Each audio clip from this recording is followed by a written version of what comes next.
Irmãos, bom dia, boa tarde, boa noite a todos. Aqui é o Yukias do canal Yukias Magal. Mais um vídeo importante para nós nesse canal. E dessa vez eu trago uma matéria aí do Carta Capital sobre uma fala do Trump em um evento nesse dia 28/1, tá bom? Onde ele disse não estar 100% seguro de que terceiro mandato é proibido. Na verdade, isso aí faz parte da Constituição Americana, na 22ª emenda, onde é proibido um terceiro mandato para um presidente da República. Então, o Trump, ele disse, tá, uma mensagem antes das eleições para os cristãos do país. Ele pediu, por favor, saiam para votar só desta vez. As coisas vão se acertar e eu prometo que vocês não precisarão votar outra vez. O que ele estava querendo dizer com isso, né? Que era o último presidente, que ele é o último mandato que vai haver, não é? E olha só, Trump não está 100% seguro de que terceiro mandato é proibido. Na semana passada, um republicano da Câmara dos Representantes dos Estados Unidos apresentou uma resolução para modificar a Constituição e permitir que o aliado obtenha outro mandato. Seria um tanto interessante, não é? O presidente americano Donald Trump voltou a insinuar a possibilidade de um terceiro mandato, dizendo que não está 100% seguro de que a Constituição proíba ele dessa possibilidade. Ele mencionou várias vezes a hipótese de ir além do limite atual de 2 mandatos para presidente. E ele diz: arrecadei muito dinheiro para a próxima campanha, que suponho que não posso utilizar para mim, mas não estou 100% seguro de que é, porque não sei, acho que não é permitido que eu volte a concorrer. Aí ele brincou, não é? Inclusive mandando uma mensagem pro Mike Johnson, que é o representante lá e o que preside a Câmara dos Comuns, por parte dos republicanos. Ele perguntou, então, eu poderei, né? Posso voltar a concorrer? E aí o Mike responde, é melhor neste momento o senhor não entrar nessa discussão. Querendo poupar aí de intempéries, de problemas e tudo mais. Então ele faz isso. Vamos para a segunda matéria, que está dando o que falar aí nas grandes mídias, né? O plano do Trump aí, que é, sem dúvida, um dos maiores que já existiu na história. Análise. Com plano para Gaza, um Trump sem amarras apresenta uma ideia improvável. Uma vez crítico da reconstrução de nações, o presidente agora imagina assumir enclave do Oriente Médio, expulsar sua população palestina e transformá-la na Riviera do Oriente Médio. Matéria atual, dia 5/2. Então houve um encontro aí entre os dois, né? Desde domingo, entre o Netanyahu e o Trump. E a mídia, inclusive, está dizendo que nem o Netanyahu sabia dessa decisão, foi pego de surpresa, o que para mim é tudo balela, ele já sabia. Foi apenas um teatro ali para todo mundo ver. O Trump, assim como os aliados políticos dele, o Netanyahu, né, e os seus aliados políticos de governo, querem muito isso. Eles querem os palestinos fora daquelas terras, e eles querem muito, eles sonham em que Israel volte a ser aquele antigo reino de Davi e anexe, né, a Judéia, Samaria, Gaza e todas as regiões possíveis, ali que vá até Damasco, até o grande rio Eufrates, até tome o Sinai. Esse é o grande sonho. Se vai chegar nesse ponto, eu acredito que não vai chegar nisso, né, que é as terras que o Eterno prometeu para Abraão. E o que foi interessante nisso, né?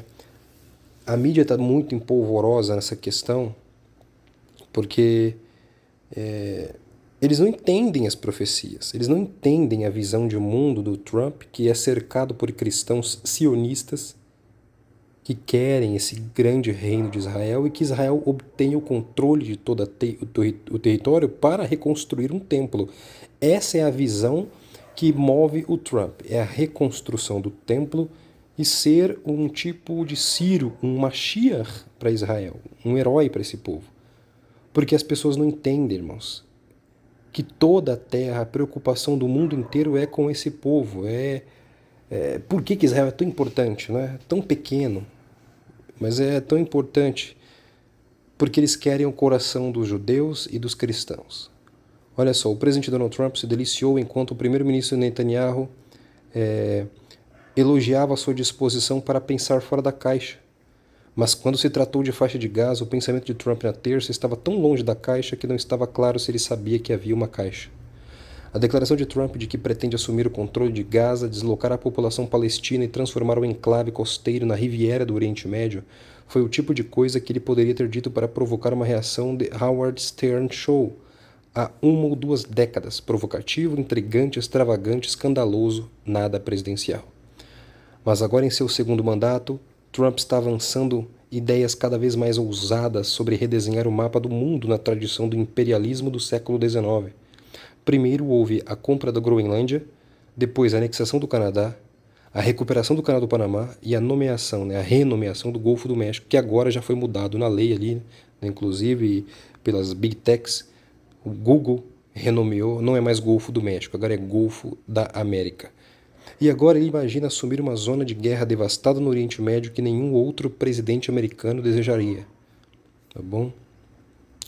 Não importa que ele não pudesse nomear nenhuma autoridade legal que permitisse aos Estados Unidos afirmar unilateralmente o controle sobre o território de outra pessoa ou que a remoção forçada de uma população inteira seria uma violação do direito internacional. Não importa que reassentar 2 milhões de palestinos seria um desafio logístico e financeiro gigantesco, sem mencionar politicamente explosivo. Não importa que certamente exigiria muitos milhares de tropas americanas e possivelmente desencadearia mais conflitos violentos. A ideia de Trump seria o compromisso mais expansivo do poder e do tesouro americano no Oriente Médio desde a invasão e reconstrução do Iraque há 2 décadas. E seria uma reviravolta surpreendente para um presidente que se candidatou ao cargo em 2016, condenando a construção de nações e prometendo retirar os Estados Unidos do Oriente Médio. Ele não quer os Estados Unidos no Oriente Médio, ele só quer Israel. Ele quer o Monte do Templo, porque quem está ao redor dele quer isso, tá bom? Só ver as pessoas que ele nomeou. E o poder que as igrejas evangélicas, pentecostais têm, inclusive financiando o governo, e está junto com ele, o aconselhando, orando com ele e tudo mais, e aquele teatro que vocês veem. Então isso move eles. E o Netanyahu, ele quer as terras que historicamente seriam de Israel. Olha quem está ao lado de Netanyahu. Itamar Ben-Gvir, adepto dos ensinos do Rabino Kahane, que era um Estado hebreu, puramente judeu, livre de qualquer árabe presente.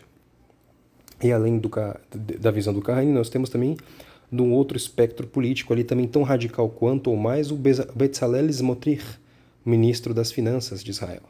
E ele mesmo é o que diz que Israel tem que expulsar os palestinos de Gaza e colocar judeus para morarem em Gaza, recolonizar as terras em Gaza e também a Cisjordânia, que é Judeia e Samaria, históricos para Israel.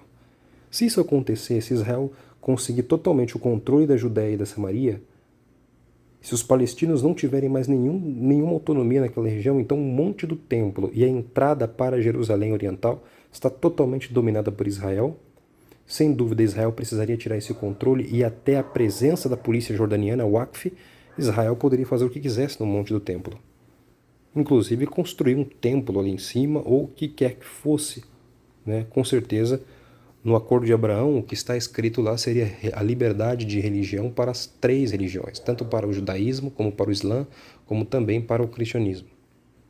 Mas essa ideia do Trump corrobora muito com uma profecia lá de Daniel capítulo 11, versículo 45, que diz que o homem, o iníquo, quando ele vier, ele assentará suas tendas palacianas entre o grande mar Mediterrâneo e a montanha gloriosa, que é Jerusalém, é óbvio. E Gaza fica entre o mar Mediterrâneo, o grande mar, e entre a montanha gloriosa. É um local. Ele está dizendo que agora ele vai pôr tropas em Gaza e que ele vai reconstruir Gaza com presença americana. Então, não quer dizer que ele é este homem ou que ele vai ser este homem, mas que ele está preparando o ambiente para isso. E muita gente está dizendo que isso é absurdo, isso não vai acontecer, não tem como realocar tantos palestinos. Mas se os palestinos não tiverem ajuda de dinheiro internacional, eles vão vir ali como? Lá não tem água, não tem eletricidade, não tem comida, não tem como morar, porque os prédios estão ou destruídos ou com estrutura totalmente comprometidas. Qualquer pessoa que tentar morar ali dentro vai desabar e acabar com as vidas. Eles não vão ter muitas escolhas. Ou eles vão aceitar o que a comunidade internacional impor a eles, ou eles é só esperar o tempo passar que eles vão definhar ali dentro. Entende? Olha só, de fato parecia ser uma ideia que crescia a cada hora ao longo do dia. Pela manhã, ou antes de Netanyahu chegar à Casa Branca para se encontrar com Trump, Assessores do presidente disseram aos repórteres que levaria 15 anos ou mais para reconstruir Gaza após a guerra destrutiva entre Israel e Hamas, e que seria necessário trabalhar com parceiros na região para encontrar um lugar temporário para eles viverem. À tarde, enquanto assinava algumas ordens executivas, o Trump disse aos repórteres que os palestinos não teriam outra alternativa senão sair de Gaza, porque era apenas um local de demolição. Um pouco mais tarde, ele recebeu Netanyahu no Salão Oval e foi ainda mais longe, dizendo que queria que todos eles saíssem e que os palestinos deveriam estar felizes em viver em algum lugar melhor que ele esperava que o Egito e a Jordânia fornecessem.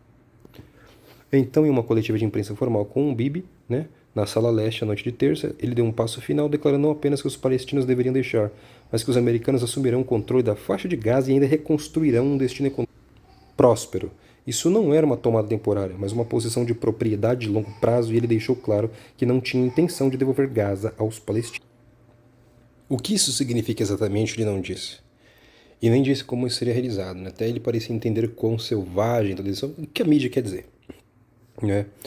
Dizendo inclusive que a diretora executiva do Jewish Democratic Council of America disse, entre aspas, em que mundo isso está acontecendo? Não fica com essa dosinha deles aí, dos, entre aspas, inocentes de Gaza. Khaled El-Dindi, um professor visitante do Center of Contemporary Arab Studies da Universidade de Georgetown, disse que os comentários de Trump eram verdadeiramente bizarros e incoerentes. Ele está falando em termos geopolíticos ou simplesmente vê Gaza como um enorme projeto de desenvolvimento à beira-mar? E para o benefício de quem? Certamente não dos palestinos, que devem ser realocados em massa. Os americanos serão o novo ocupante em Gaza, substituindo os israelenses. Que interesses americanos isso poderia servir? Ali tem muito gás e petróleo. Isso aí é uma outra coisa muito importante, além de ser uma região de forte pesca pelos palestinos, E sobre o contexto religioso e espiritual, quem controlar aquela região, meus queridos, tem uma forte influência e poder sobre 3 maiores religiões do mundo, monoteístas, é claro, as 3 mais poderosas, a maior parcela da população mundial. Quem domina a religião, a fé de um povo, detém um controle muito poderoso sobre um povo, porque é isso que o mundo espera. O mundo espera resoluções espirituais, religiosas, não só econômicas. Ainda que muitos pensem que a economia é o principal ponto, para todo mundo, não é só isso o mundo, não. Ele parecia estar pegando uma ideia levantada no ano passado por seu genro, Jared Kushner, que observou em uma entrevista que a propriedade à beira-mar de Gaza poderia ser muito valiosa e sugeriu que Israel deslocasse as pessoas e então limpasse o local. Mas Kushner não parecia imaginar forçar os palestinos a sair permanentemente a uma tomada americana. A noção de assumir a propriedade de Gaza colocaria os Estados Unidos no meio do conflito israelo-palestino de uma maneira que o presidente Harry Truman, desde Harry Truman, eles tentaram evitar. Os americanos há muito fornecem armas a Israel, apoiam-no diplomaticamente e tentam intermediar acordos de paz. Várias centenas de tropas americanas serviram como força de paz no Sinai por mais de 4 décadas, e Biden ordenou 2 vezes que forças aéreas e navais dos Estados Unidos defendessem Israel no ano passado contra ataques e mísseis iranianos. É interessante, essa política, todo mundo, todo ano fala de que não pode deslocar, tem que deixar que os dois se resolvam, temos que procurar a solução de 2 estados, há décadas isso aí. O Hamas não quer isso. Os palestinos não querem aceitar nunca um estado judeu existindo. E Israel também não vai ceder para se colocar em risco existencial com um povo desse. Mas o mundo continua com essa política, com essa fala estúpida, como o nosso presidente aqui no Brasil, Obviamente o Trump está jogando algo muito alto para o mundo, dizendo nós temos que fazer diferente, porque o que vocês sempre queriam nunca acontece, não dá certo. Então vamos tentar coisas novas. E a ideia é levar os dois lados aí para a mesa para negociar. Olha, ou a gente negocia ou o cara aí vai botar para arrebentar para cima de nós. É isso que ele quer fazer. E nessas negociações, o lado mais fraco é o lado palestino, o lado de Israel é mais forte. Então, se os palestinos quiserem sobreviver naquela região, vão ter que ceder muita coisa. Só que eu acho que com o Hamas forte vai ser difícil. Miller, né, apontou que o custo do que Trump parecia imaginar faria com que o orçamento da assistência externa de 40 bilhões, que Trump e Musk chamam de desperdício, parecesse uma pequena quantia, ou seja, teria que gastar muito para deslocar essa população. O Aaron David Miller, um ex-negociador de paz do Oriente Médio, agora do Carnegie Endowment for International Peace, disse que a proposta de Gaza de Trump contradizia fundamentalmente sua própria aversão à construção de nações e poderia minar seu desejo de intermediar um acordo de paz, né, com a Arábia Saudita, estabelecendo relações diplomáticas com Israel. Também daria à Rússia e à China luz verde para assumir territórios como acharem melhor. Por quê? Porque se os Estados Unidos vai lá e anexa, toma Gaza à força e ocupa e diz agora é nossa, nós vamos fazer o que quiser aqui, a Rússia vai fazer o mesmo, a China fará o mesmo, porque eles têm força para isso também. E é isso que eu acho que os três estão fazendo no mundo. Para mim, Trump, Xi Jinping e Putin, os três mais poderosos do mundo, com as nações mais poderosas da Terra, vão reformular o mundo a seu bel prazer. Mas parece que muita gente ainda não está entendendo para onde o mundo está caminhando, né? Aí as nações fazem showzinho, dizendo que não vai fazer, que vai enfrentar, igual o Justin Trudeau do Canadá. Aí o Trump ligou para ele, deve ter falado um monte de ameaça, ele foi lá e cedeu.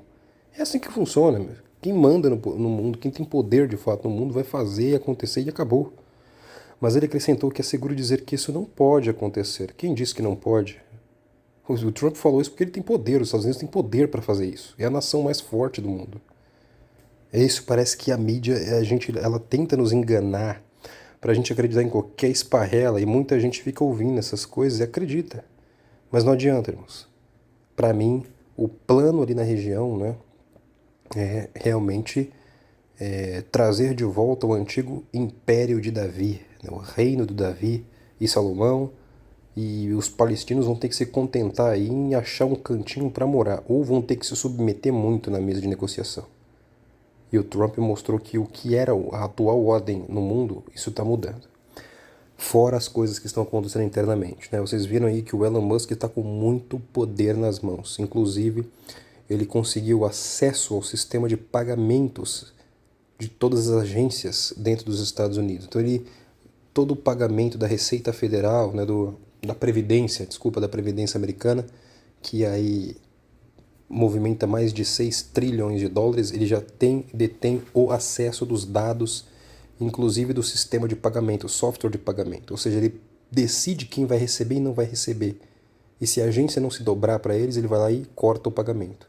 Eles já despedaçaram a USAID, né? A USAID, que é o órgão responsável pela ajuda financeira aí de 42% de toda a ajuda do mundo. Eles acabaram com essa ajuda externa, mostrando que muito podre. Inclusive, eles confessaram, né? Inclusive de que essa USAID americana financiou empresas aqui no Brasil para censurar e boicotar a política e as eleições do Bolsonaro para que dessem vitória ao outro lado. Bom, isso aí é o que eles estão dizendo. Obviamente, nós não temos, né, acesso a dados tão sensíveis. Mas que vocês fiquem atentos, porque muita coisa virá à tona no mundo, porque nós estamos na época das revelações. E o Trump ele veio para reformular, para redesenhar o mapa mundial. E talvez ele não dure o tempo que muitos acreditam. Que Deus abençoe todos. Até o próximo vídeo, se Deus permitir.